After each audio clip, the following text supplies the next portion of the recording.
Decíamos que Elena Álvarez Bulla ha logrado imponer su ley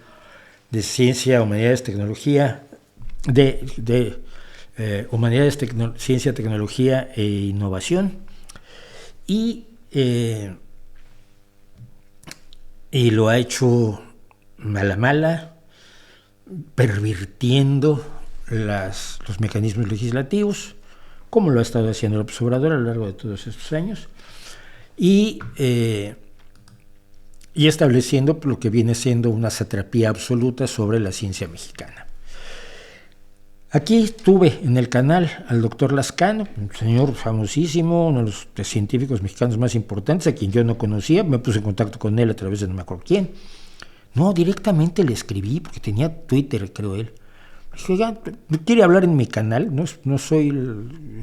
así como la CNN, pero tengo algo de público que le puede interesar lo que usted cuenta. Sí, cómo no, y vino el doctor Lascano y estuvimos una hora maravillosa de conversación. Nadie como él, además él ha sido uno de los perseguidos por Álvarez Bulla, a los que no consiguió destruir, porque ha logrado doblegar a otros grandes científicos mexicanos, como la doctora Xoconostle, como el doctor Altamirano, gente a la que ha perseguido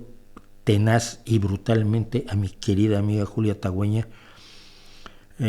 a la que realmente llegaron a acusar de un delito, y esto es de una barbarie, de una bajeza tan brutal,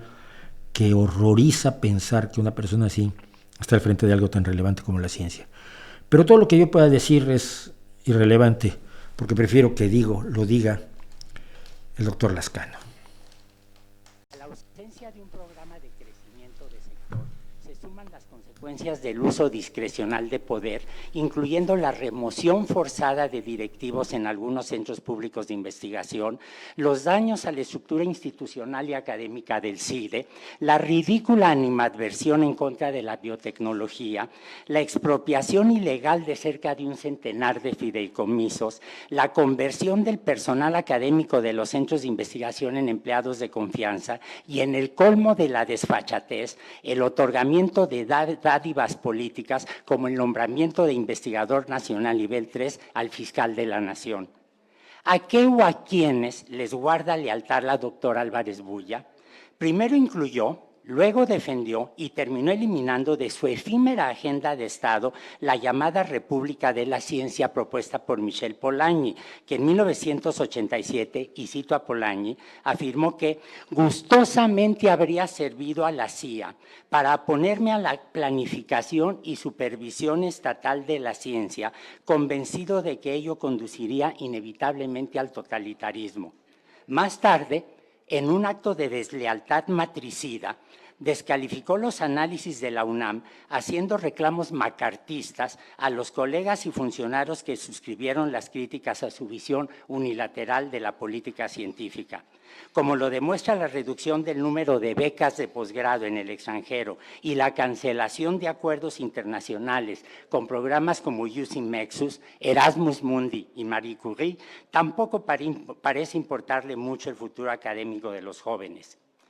Como lo prueban sus rencores académicos y su incompetencia administrativa, a lo largo de su gestión la doctora Álvarez Bulla no ha sabido distinguir entre la responsabilidad pública y el ejercicio autocrático del poder.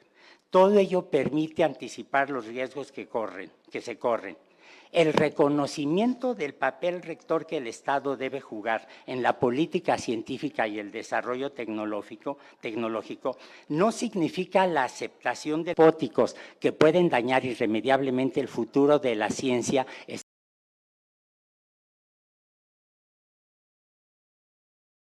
Ahí queda lo que decía el doctor Lascano.